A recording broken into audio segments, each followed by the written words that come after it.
Bine v-am găsit! Sunt Sergiu Voicu. În fiecare ediție a emisiunii Europa, mi-e bine, ți-e bine? Ajungem într-un alt județ al României. Vrem să vedem care sunt cele mai importante proiecte cu bani europeni. Vrem să vedem care sunt acele contracte care au dezvoltat comunitățile.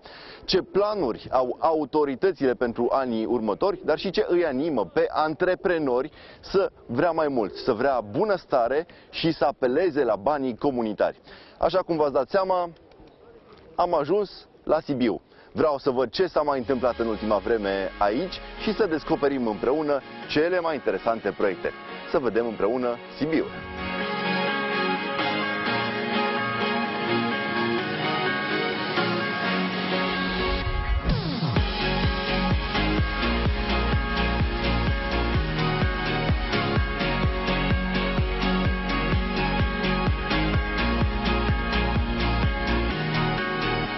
În ediția de astăzi am ajuns la Sibiu, vorbim despre Sibiu și cum a reușit județul să se dezvolte cu bani europeni. Care sunt principalele proiecte care au ajutat comunitatea? Mă bucur în primul rând că suntem acasă la mine, la Sibiu.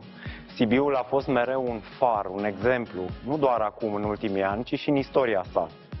Am avut de pildă prima farmacie din România, am avut mai multe instituții de sănătate publică, am avut multe prime în istoria României, așa că și fondurile europene trebuie să fie un astfel de exemplu.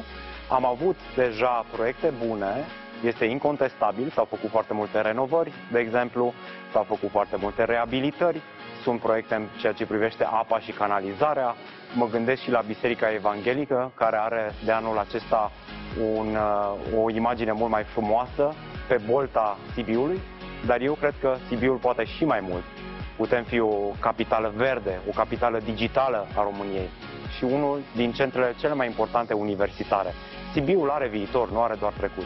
Vrem să vorbim despre fondurile europene, de aici, din municipiul Sibiu. Cum arată lucrurile din 2007 până acum? Sibiul s-a mobilizat bine când vine vorba de fonduri europene? Eu zic că s-a mobilizat foarte bine, pentru că nu există niciun singur proiect care nu ne-a fost aprobat. Deci toate proiectele depuse am ajuns să-și încheiem contracte pentru ele. Care au fost primele proiecte implementate aici în municipiul Sibiu? Am început în 2007 să reabilităm centrul istoric, dar vorbesc de partea de sus a centrului istoric, Piața Mare, Piața Mică. Acum ne aflăm, de exemplu, în Piața Mică, dar orașul de jos nu a fost reabilitat. După ce am fost capitală culturală, Sibiu a devenit foarte atractiv din punct de vedere turistic și ne-am propus să extindem zona turistică și către partea de jos, tot o zonă istorică foarte importantă, și în primul ciclu am accesat fonduri pentru reabilitarea orașului de jos. S-au reabilitat axul central al străzilor orașului de jos prin investiții nu doar asupra infrastructurii rutiere, ci prin investiții integrate și complexe, pornind de la înlocuirea și extinderea rețelelor de apă și canalizare, a sistemului de iluminat. Întreaga zonă a devenit atractivă atât pentru business cât și pentru turiști și de asemenea a generat calitatea vieții locuitorilor. Tot aici, spațiile publice sunt o scenă în aer liber pentru viața culturală bogată a orașului, care se întâmplă an de an. Pe primul ciclu de finanțare am accesat proiecte în valoare de adică am încheiat contracte în valoare de peste 46 de milioane de euro. Este o sumă foarte mare, mai ales pentru începuturi, că era începutul accesării fondurilor europene și pare așa simplu, dar nu este ușor să accesezi fonduri europene. Trebuia să ne punem la punct.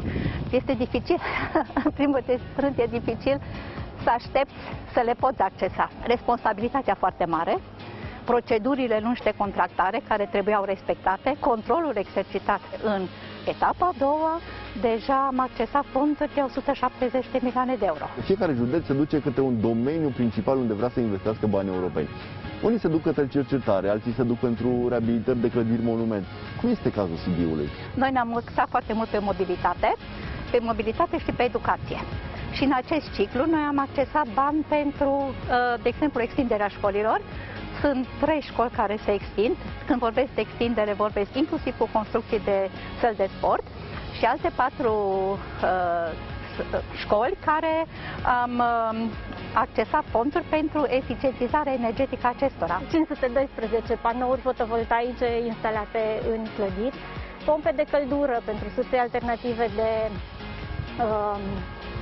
de încălzire a clădirilor de tip aer-apă, dar și înlocuirea și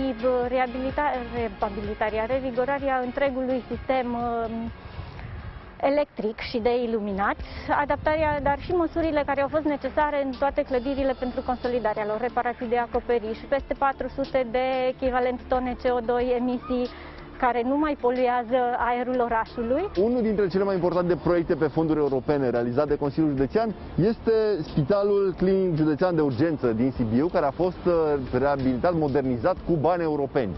Ce a însemnat acest proiect? E cel mai important ambulatoriu din județul Sibiu și cel mai mare. Este un proiect finalizat cu succes în perioada anterioară de programare. Tot în cadrul acestui ambulatoriu, în prezent, avem în implementare un proiect care presupune o dotare suplimentară. Tot în perioada trecută de programare a fost realizat și finalizat un proiect privind cercetarea. Un proiect de cercetare a fost pe un program specializat în acest domeniu, Centrul de Cercetare a Bolilor Cardiovasculare la Adulți este finalizat. E un proiect care își propune să eficientizeze din punct de vedere energetic clădirile din cadrul Spitalului Județean, de fapt cele mai mari clădiri și cele mai mari consumatoare de energie. Ne propunem să eficientizăm energetic și să ajungem la o reducere de consum de energie primară de aproximativ 30% față de ceea ce consumăm acum. Mai avem un proiect în derulare acum foarte important, e cel de extindere a unității de primiri urgențe. Spitalul pentru copii beneficiază și el de finanțări nerambursabile. Sumele investite pentru aparatură sunt mari? Ținând cont că este vorba de un proiect uriaș, undeva la 10 milioane de euro în 2015, sumele investite pentru dotare au fost de 8 milioane și jumătate, iar cele pentru construcția clădirii de 1 milion și jumătate, aproximativ. 8 milioane de euro? De euro, nu de lei. În condiții în care investiții, adică bugetul de investiții, cam cât era? Bugetul de investiții al spitalului la vremea respectivă varia undeva între 2 și 3 milioane de lei.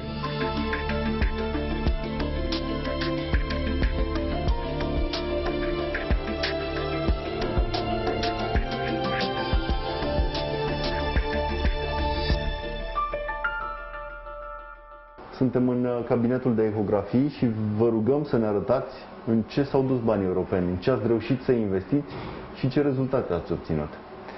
Acesta este un ecograf de înaltă performanță, high-end, cum se spune în limbaj, ecograf care ne-a permis să studiem patologia asociată afecțiunilor neurologice. Putem să diagnosticăm anumite lucruri încă din timpul vieții intrauterine. Unde ne aflăm și cum au mers investițiile aici? Suntem într-un cabinet de video EEG, deci este o înregistrare care evaluează activitatea electrică cerebrală la pacienții cu suspiciune sau pentru precizarea diagnosticului neurologic, în crize epileptice, în paralizii cerebrale, sigur în patologii diferite.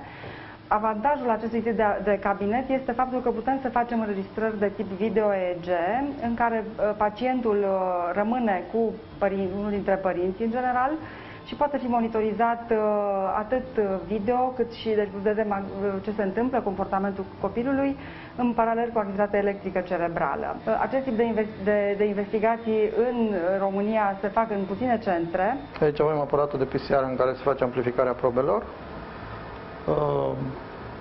În principiu reușim să facem în jur de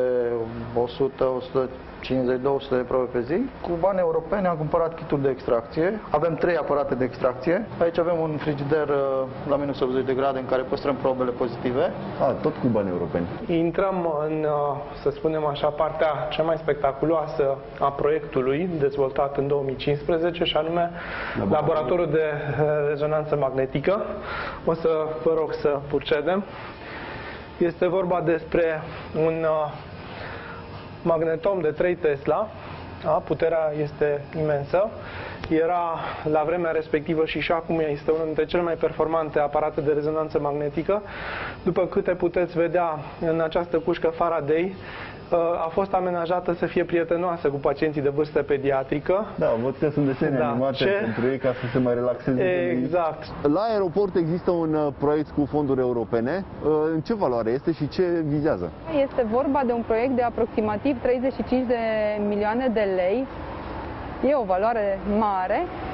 Proiectul prevede achiziționarea și montarea de sisteme de securitate. E vorba și de proiecte pentru a îmbunătăți calitatea serviciilor oferite de administrația publică.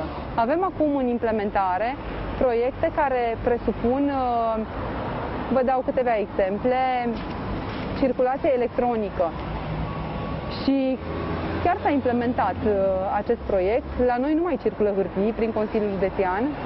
La noi totul circulă în format electronic, toată lumea are semnătură electronică, totul se semnează electronic.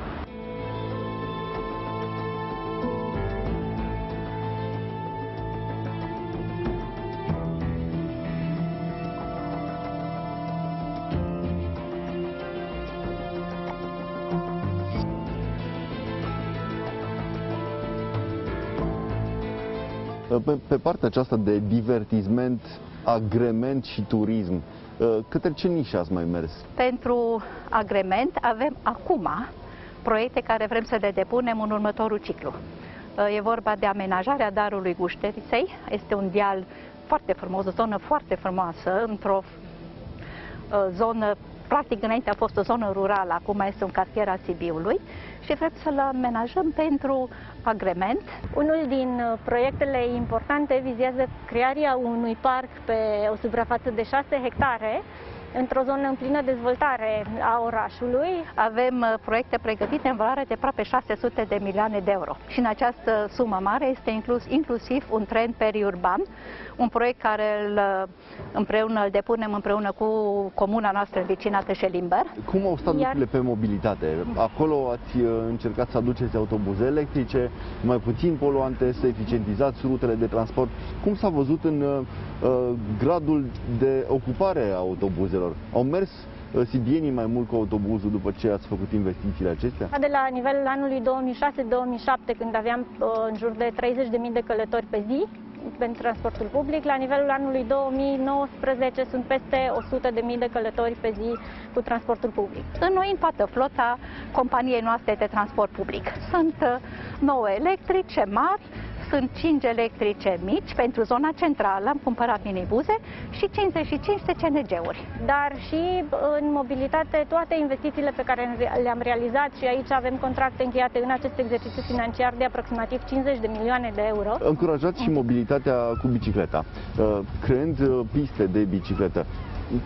Câți kilometri de pistă de bicicletă aveți în plan să aveți în Sibiu? Prin fonduri europene vom crea în acest exercițiu financiar 13 km de piste sigure. Unul din proiectele tare dorite și așteptate de sibieni este cel de crearea unor piste de biciclete pe malurile râului Cibin, proiect care nu doar va conecta dând posibilitatea mobilității alternative 6 cartiere, inclusiv centrul istoric, care, așa cum v-am spus, este un mare punct de atracție pentru locuitori, ci și va reuși să transforme râul Cibin, care străbate orașul de la nord-est la sud-vest și este în acest moment o barieră naturală, să îl transforme și să-l într-un spațiu public redat locuitorilor. Pistele de pe malul Cibinului se vor continua cu un alt proiect finanțat din fonduri europene, care prevede realizarea unui culoar pentru bicicliști în continuarea râului Cibin, reconectarea cartierului Strand cu centrul istoric, dar și cu parcul Subarin. Iar din parcul Subarin, pista de biciclete merge mai departe, este deja realizată și face legătura cu zoo, muzeul în aer liber Dumbrava și chiar merge mai departe până la Rășinari. Teatrul nostru național Radu Stanca are 2 proiecte care sunt finanțate din bani europeni. Ne-am dat seama că investițiile în cultură pot aduce un beneficiu extraordinar orașului și am investit constant ca administrație în cultură. Și acum, în bugetul actual pentru investițiile în agrement, sport și cultură reprezintă 17% din bugetul nostru. Cred că puține administrații care investesc atâta. Vedem cele mai multe fonduri europene de la Sibiu, vedem că s-au dus către partea de infrastructură, către drumuri, mobilitate.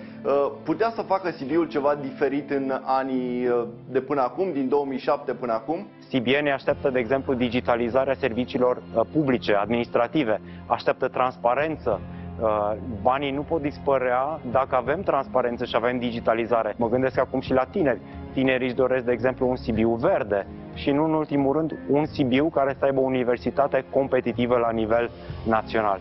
Tocmai am pășit pe podul minciunilor din Sibiu, dar ceea ce vă spun nu este o minciună. Județul Sibiu a reușit să atragă aproximativ 1,6 miliarde de lei, adică 360 de milioane de euro în ultimul exercițiu financiar și a semnat cam 180 de contracte de finanțare. A demarat câteva proiecte importante, reabilitări de drumuri, dotări de spitale, lucrări de apă și canal, dar a avut și lucrări pentru infrastructura de turism.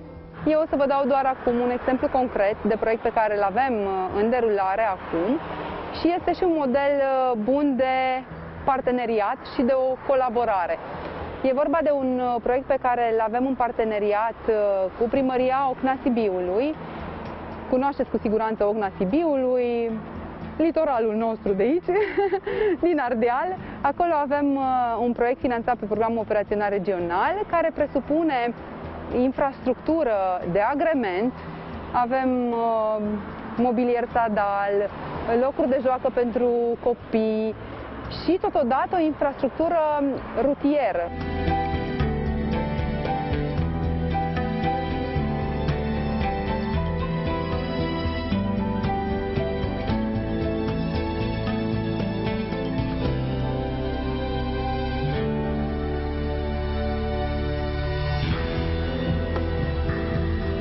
Când ne gândim la Consiliul Județean, de cele mai multe ori ne gândim că este responsabilul pentru drumurile din județ.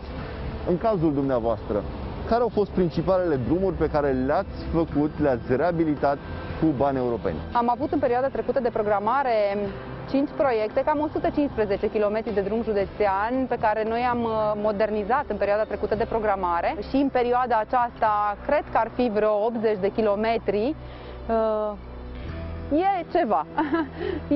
Sunt aproximativ 200 de kilometri de drum județean din cei 900 pe care noi îi avem în proprietate. Vă dau câteva exemple. Un drum turistic, spre exemplu, este vorba de râul Sadului Sădurel. Acolo, după ce am realizat acest drum, pentru că era un drum de pământ, acolo e clar că a avut loc o dezvoltare a zonei. Ducea în niște locuri superbe din mărginirea Sibiului, cunoscută ca destinație de turism rural, cu stânile acelea în care turistul putea să poposească și să mănânce un bul sau mâncare la ceaun, mâncare tradițională, cu obiceiurile despre care dumneavoastră vorbiți, cu peisajele excepționale. Și după ce acest drum a fost accesibil turismului, întreaga zonă a căpătat un alt impuls și a început să se dezvolte, să arate mult mai bine, să înceapă să se ofere tot felul de servicii. S-au construit cabane acolo, am văzut ceva unități de alimentație publică și lucrurile merg bine și se dezvoltă. Astea sunt genul de investiții cu un impact pe termen mediu și lung. Faci un drum, iar acolo e inevitabil, o să fie dezvoltare. Ați încercat să puneți în valoare o zonă de lângă Sibiu, Valea Hârtibaciului, să o evidențiați cumva pentru turiști, creând un drum bun. Da. Să ajungi ușor la bisericile fortificate de pe Valea Hârtibaciului. Ce a însemnat proiectul acesta? 40 de kilometri de drum reabilitat pe fonduri europene, un drum care deschidea turistului posibilitatea să meargă pe această vale care este, îi spunem, Valea Verde a Sibiului. Este o vale virgină, încă cu natura, fără mari intervenții asupra ei.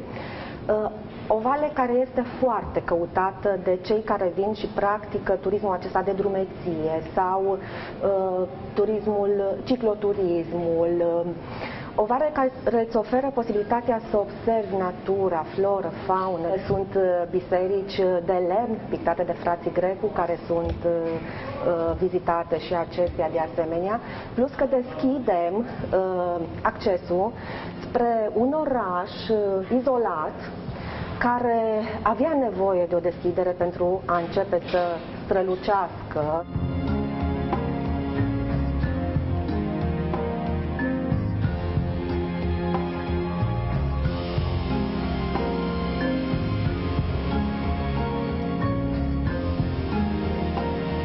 din Agnita, acum vom continua până în Sighișoara. Cât de mare este proiectul? Financiar Proiectul este cel mai mare șantier pe care noi îl avem acum.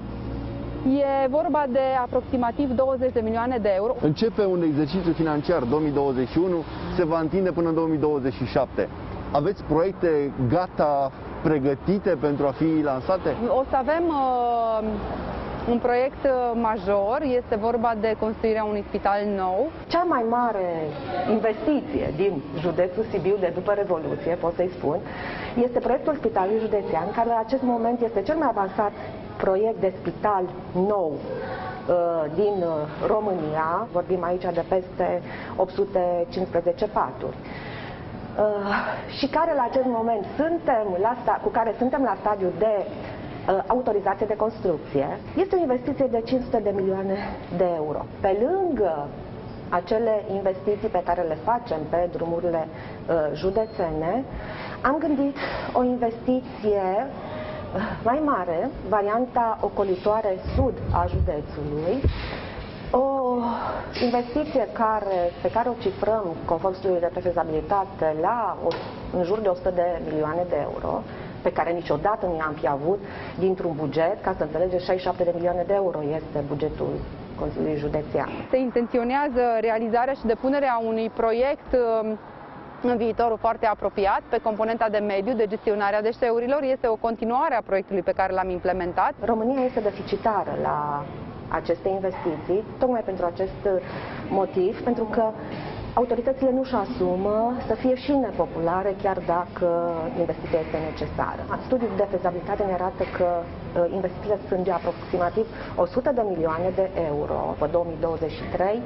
România trebuie să depună la gropile de gunoi doar deșeu tratat. Și atunci o astfel de stație era absolut necesară și pentru județul Sibiu.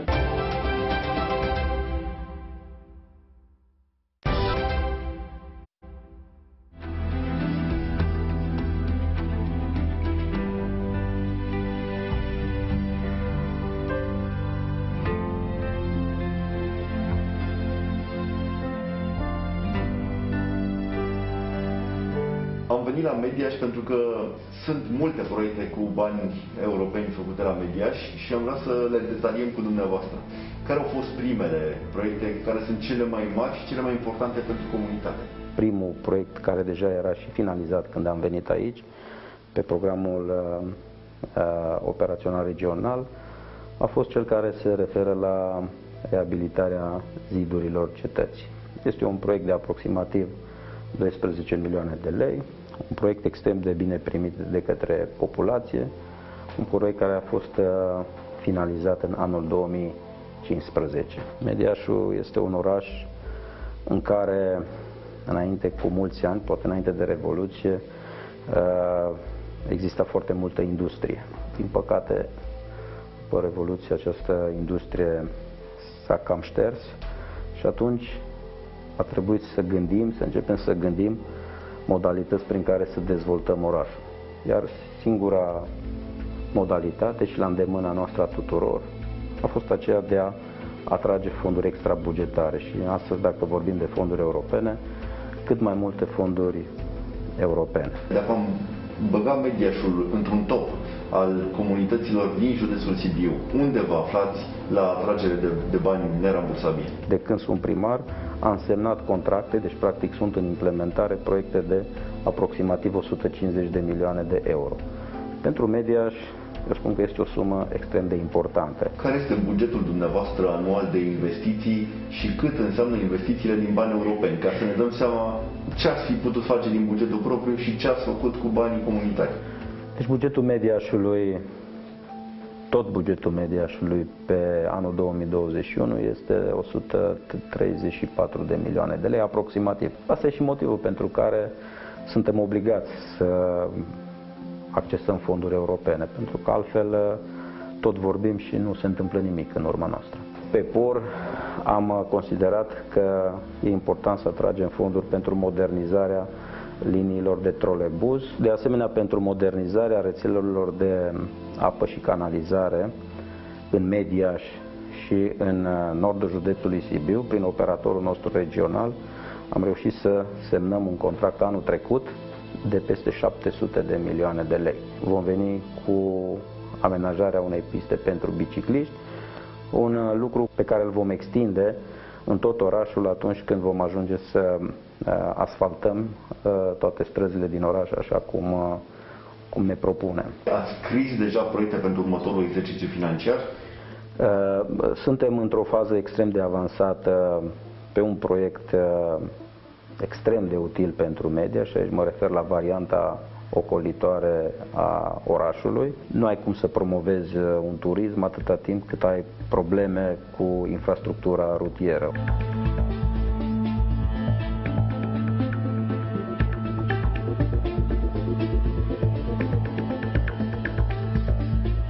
Am vrut să vedem cum se dezvoltă comunitățile mai mici din județul Sibiu cu bani europeni. La doar 12 km distanță de municipiul Sibiu am ajuns în comuna Rășinari, o comună cu însemnătate istorică, dar și o comună care a luat fonduri europene. Aflăm acum despre ce e vorba în ambele cazuri. Aflăm chiar de la primarul comunei Rășinari. Bine v-am găsit! Bine ați venit la Rășinari! De ce este importantă din punct de vedere istoric comuna Rășinari, până să ajungem la fondurile europene? Comuna Rășinari este o localitate care face parte din zona mărginimii Sibiului, o zonă bine cunoscută în România datorită brânzei de Sibiu în special, dar Rășinarul este cunoscut în special datorită oamenilor care s-au născut aici. Și amintesc aici pe Octavian Goga, poetul pătimirii noastre. 1911 s-a născut aici Emil Cioran, cunoscutul filozof care a trăit și a murit la Paris. Rășinar ne place, încă de la prima vedere, ne plac casele înghesuite cumva și colorate, ne place autenticul zonei, chiar în spatele nostru acum trece o căruță plină de fân. Oamenii sunt primitori, iar autoritățile au luat fonduri europene pentru a se dezvolta. Aici este rolul dumneavoastră să-mi spuneți câți bani europeni și cum se văd ei în comunitate. Au fost mai multe proiecte din 2007 până în prezent care au fost derulate prin bani europeni în comuna Rășinari. Poate cel mai important proiect a fost cel de realizare rețea de apă și canalizare menajeră, un proiect în care au fost investiți aproximativ 7 milioane de euro. Am cumpărat mașină de pompieri nouă pe fonduri europene, am cumpărat o mașină de dezăpezit care vara o folosim, punem pe ea utilaje de măturat străzile, iar iarna o folosim, bineînțeles, pentru dezăpezire. Am construit drumuri forestiere, pentru că avem 10.000 de hectare de pădure care aparțin localității noastre. Prin fonduri europene, pe lângă această mare investiție, am construit o grădiniță pentru copiii din Rășinari. A fost necesară această grădiniță pentru că avem 5.600 de locuitori, fiind aproape de oraș, nu ne confruntăm cu depopularea, cum se întâmplă în alte localități. Când o comunitate se dezvoltă, categoric și oamenii din interiorul comunității sunt lămuriți să rămână acasă, să nu plece spre orașe mai mari. Pe de altă parte, aveți toate șansele să și atrageți turiști din ce în ce mai mulți. Vin turiștii la Rășinari? Așa este, vin destul de mulți turiști în Rășinari. Avem și, într-adevăr, sunt vreo 25 de pensiuni aici în interiorul localității, iar în drumul spre Păltiniș, pentru că pe aici se ajunge la Păltiniș, mai sunt destul de multe pensiuni care sunt pe Valea Ștezii și pe drumul spre Păltiniș. Beneficiem și de o agendă culturală a comunei, în care, pe parcursul anului, derulăm diferite activități culturale care sunt bine primite de către turiști. Spre exemplu, un festival cunoscut la noi, prin care promovăm brânzeturile locale, este Festivalul Brânzei și al Țuicii, unde foarte multă lume abia așteaptă să participe. La fel, încercăm să promovăm mâncărurile tradiționale ale comunei noastre, tocănița de oaie, avem de Rusalii o plăcintă cu urdă, la care îi spune vărzar, și pe care este o plăcintă deosebită, care se face numai atunci de Rusalii. Și avem evenimente care le facem, spre exemplu, cu tramvaiul, care circulă între Rășinari și Sibiu, și atunci turiștii care ajung în zonă au de unde alege cum să-și petreacă timpul liber. Când a fost momentul în care ați decis să mergeți către finanțare nerambursabilă, pentru că ați găsit acolo soluția de a face rost de bani gratuit? Încă de la început, de când am devenit primar din 2008, eu și înainte am lucrat pe fonduri europene și știam care este beneficiul acestora, pentru că este o sursă care, din punctul meu de vedere, este sigură. Și nu numai că este sigură, dar te și obligă să faci ceea ce ai promis că vei face cu acești bani europeni. Nu prea poți să zici, gata, uite, vreau niște bani pentru asfaltare de o stradă și tu pe urmă să-i folosești să faci cu totul altceva. Nu se poate așa ceva. Și atunci, e sigur că atunci când începi o investiție pe fonduri europene, eu zic că în majoritatea cazurilor o finalizezi. Ești obligat să o finalizezi pentru că altfel o să trebuiască să dai banii înapoi. În vizita noastră din județul Sibiu am decis să venim și la Sadu, comuna în care s-a aprins pentru prima oară becul în România. Și nu e o glumă, e un lucru serios. Când s-a întâmplat lucrul acesta și ce s-a întâmplat de atunci până acum, mai ales cu ajutor european? Bună ziua și bine ați venit, într-adevăr, în cea mai luminată comună din România, care, datorită vredniciei înaintașilor noștri, în 1897 a fost electrificată, fiind în acest fel prima așezare rurală din România electrificată, în care toate gospodăriile acelei vremuri erau electrificate și exista și iluminatul public oferit gratuit de Societatea Electrică din Sibiu, care a fost beneficiarul acestui proiect. Ați încercat să duceți mai departe cumva pașii înaintașilor noștri, din prima comună electrificată, ați încercat să modernizați și să aveți o comună cu iluminat făcut pe fonduri europene la un nivel foarte modern. Am fost prima comunitate din România care a participat la un studiu de eficientizare a iluminatului public, alături de încă 4 țări. Am reușit prin această infrastructură să creăm platforma Smart School. Fondurile europene sunt vitale pentru dezvoltarea satului românesc și pentru revigorarea comunităților, pentru că resursele locale sunt destul de limitate. Această oportunitate prin absorbția fondurilor europene, bună ziua, este cel mai mare motor de dezvoltare al comunității locale și al satului românesc. Lucrurile stau mai bine decât ne-am așteptat noi, în sensul că avem măsurători certe în ceea ce privește gradul de absorbție al fondurilor europene și vreau să vă spun că toate sumele care au fost destinate mediului rural în exercițiul financiar 2007, 2013, 2014, 2020 au fost angajate în proporție de 100%. Mai mult decât atât, sunt proiecte depuse și neeligibile în proporție de încă 140% buget alocat.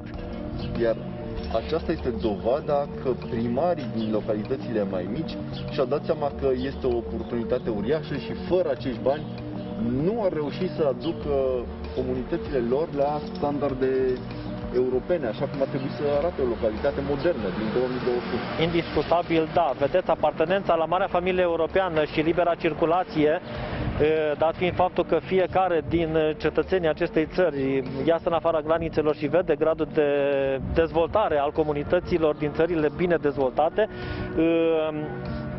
îi motivează să se întoarcă înapoi cu aceeași dorință de a-și vedea și venerabilele sate românești în aceeași dinamică de dezvoltare, să spunem așa, și cu același ritm de creștere a calității vieții. Acest lucru nu poate să fie făcut, așa cum am spus înainte, și întăresc, decât alternanța fondurilor europene și absorbția acestora. Câte proiecte aveți comunitare cu bani europeni și ce sume ați reușit să atrageți din 2007 până în prezent? 4,5 milioane de euro din fonduri europene și am atins toate axele de finanțare. Ce planuri aveți pentru perioada următoare?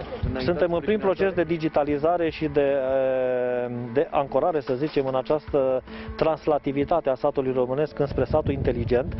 Avem realizat în ceea ce privește digitalizarea și digitizarea serviciilor publice la nivel de instituție a primăriei toată activitatea.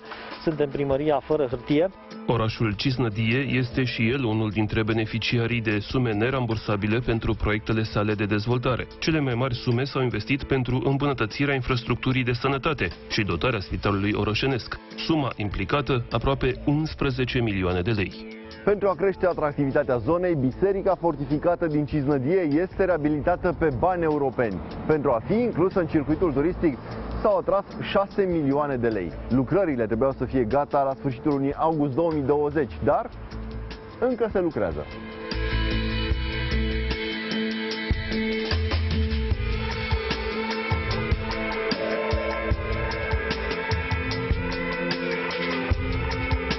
Am văzut exemplul de la Cisnădie, unde a fost renovată biserica fortificată de acolo cu bani europeni.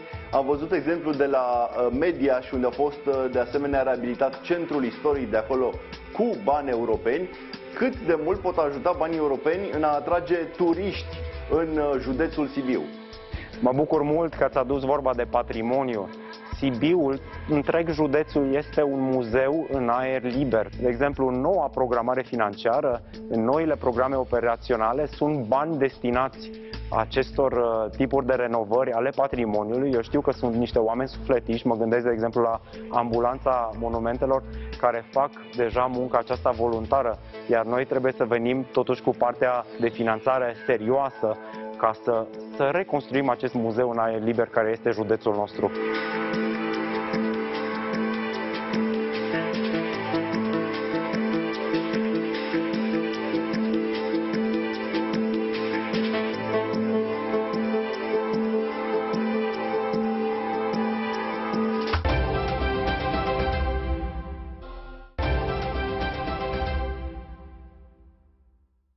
În emisiunea Europa mi-e bine ce bine căutăm și antreprenori care au luat bani europeni pentru a se dezvolta. Au luat bani europeni pentru a se dezvolta și a deveni mai performanți, au dezvoltat comunitățile din jurul lor și mai mult produsele pe care le fac ajung să fie date în toată lumea. Este și cazul companiei în care suntem în acest moment, o companie românească, dar care își vinde produsele 90% la export. Ce faceți, ce produceți și unde vindeți ceea ce produceți? Produsul de bază îl reprezintă aparatura medicală din inox și de asemenea vase sub presiune care le produce pentru industria alimentară. Răspândirea lor este efectiv pe tot mapamondul, fie ceea ce înseamnă export direct, fie prin principalii noștri clienți. Care a fost momentul în care v-ați gândit la banii europeni, banii comunitari, ca o posibilitate pentru a vă dezvolta mai rapid, mai bine? Indiferent câți bani reușești să faci dintr-o activitate de producție, aceștia nu sunt suficienți la un moment dat pentru a efectua un salt tehnologic important într-un termen scurt. Prima încercare am avut-o în anul 2007, achiziționând o mașină de debitat cu jet de apă, a cărui preț total era de circa 200.000 de euro. Ulterior, în 2010 și mai apoi am aplicat pe programul operațional sectorial. Era vorba atunci de creșterea productivității muncii și a eficienței economice. Am achiziționat iarăși o serie de utilaje. Ultimul și cel mai important se referă la locația în care acum ne aflăm. Este un proiect pe POR 2.2, început în 2017, finalizat în 2019 și care a inclus reabilitarea unei clădiri existente. Este vorba de hala în care ne aflăm, de fapt toată incinta aceasta și evident dotarea cu utilaje noi, cu tehnică nouă, ca și sume, în total aproximativ 1.800.000 de euro. Cum au evoluat lucrurile de la primul proiect din 2007 pe care l-ați depus până acum? Cum mergeau lucrurile? Era mai complicat atunci sau e mai complicat acum? Din păcate aici trebuie să vă dau un răspuns neplăcut, cel puțin pentru mine. Dacă inițial am fost în măsură să aplicăm pentru acel prim proiect prin forțe proprii, în sensul eu și încă o doamnă de la contabilitate, ulterior lucrurile s-au complicat foarte tare, este vorba de foarte multă birocrație. Ce este cel mai greu în drumul către banii nerambursabili? Când te pui la drum, nu știi întotdeauna cât de lung va fi drumul, ce te așteaptă. În hala în care ne aflăm sunt cele mai noi echipamente luate pe bani europeni. Corect. Ce fac aceste utilaje? Acest prim utilaj reprezintă un centru de prelucrare cu comandă numerică, produs relativ interesant. Este o cameră de dezinfecție, dezinfecție pentru spitale, da. Ele se introduc în niște linii automate. Ceea ce se vede în plan secundar este de fapt și, este cea mai scumpă dintre investițiile făcute cu această ocazie. Este un robot de sudură. Aveți comenzi multe pentru astfel de echipamente? Da. Da, deci sunt atât de multe încât pe clienții mai noi, de regulă, oarecum, trebuie să-i stopesc. În niciun caz nu pot să fac nefericit un client mai vechi. Din perspectiva dumneavoastră, mediul privat a fost suficient de interesat în județul Sibiu de bani europeni? Se vede dezvoltarea mediului privat cu fonduri nerambursabile? Mediul privat este mereu mai rapid decât orice administrație publică, este mai agil, este mai flexibil. Am văzut cât de mult s-a dezvoltat și zona industrială a Sibiului.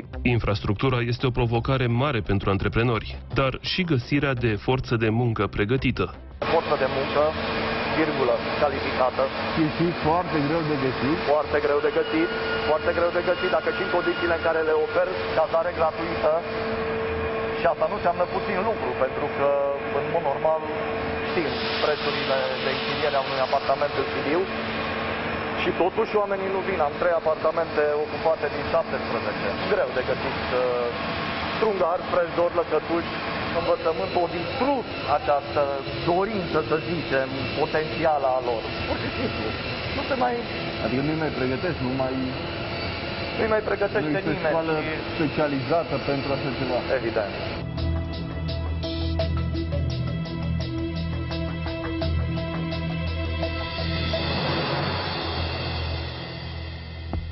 Ce avem aici? Aici avem ceva în curs de execuție, și anume este un schimbător de căldură pentru ulei. Sunteți singurul din lume care face așa ceva? Da. Deci în acest moment, da. Nu, pentru că nimeni nu întrunește probabil în casă toate aceste tehnologii care concură la realizarea acestui produs, pe de o parte, iar pe de altă parte este vorba de o tehnică de sudură și de niște proceduri într-adevăr ieșite din comun. Da, clienții din ce țări sunt? Clienții sunt din Suedia, Scoția și Brazilia. Sunteți singura firmă din România care produce sterilizatoare. Și cu toate acestea, comenzi din România pentru sterilizatoare nu aveți. Iar românii cumpără apoi din Germania sau din America produse făcute în România. În nenumărate situații să cumpere produsele făcute de noi din Germania sau din Asia. Cum se simte la nivel de comunitate o investiție făcută pe bani europeni? O investiție europeană este o sămânță pentru viitor. Am văzut ce a însemnat capitala culturală europeană. Ce ar însemna, de pildă, ca Sibiul să devină capitală verde europeană? Aveți un sfat pentru celelalte autorități când vine vorba de fonduri europene? Da, să pornească în primul rând de la nevoile comunității. Vedem drumuri făcute pe bani europeni, vedem spitale făcute pe bani europeni, investiții în social pe bani europeni. Toate lucrurile astea e clar că nu s-ar fi putut face într-un timp atât de scurt și la o astfel de calitate din banii proprii, pentru că bugetele sunt așa cum sunt. Limitate. Un pic limitate, da. Sunt bani gratis sau aproape gratis pe care poți să-i folosești pentru dezvoltarea localității pe care tu o conduci într-o anumită perioadă. Atunci când vrei să atragi fonduri europene, în primul rând, trebuie să ai în jurul tău o echipă profesionistă și să nu te grăbești. La noi durează 2-3 ani de zile până când reușești să semnezi contractul și apoi mai durează vreo 2 ani până execuți lucrarea. Noi am avut deja 2 cicluri financiare importante care au adus înspre țara noastră cam 60 de miliarde de euro. Ei bine, de acum încolo, într-un singur ciclu, o să vină 80 de miliarde de euro. Asta este deja mai mult decât în toți cei 14 ani precedenți. Este semnificativă această informație, pentru că este un tren istoric pe care Sibiul nu poate să-l piardă. Eu cred că trebuie să punem toți umărul, indiferent de background-ul nostru politic, pentru că Sibiul, până la urmă, este o familie. Dacă până acum nu ați vizitat Sibiul, vă recomand să o faceți. Și nu pentru a verifica proiectele cu bani europeni, ci pentru a vedea cum ele au schimbat comunitatea. Dacă v-a plăcut emisiunea, căutați-ne pe rețelele de socializare, pe Facebook și pe Instagram. Europa, mi-e bine, ți-e bine. Eu sunt Sergiu Voicu și vă mulțumesc pentru atenție. Săptămâna viitoare ajungem într-un alt județ. Până atunci, vă salutăm de la Sibiu.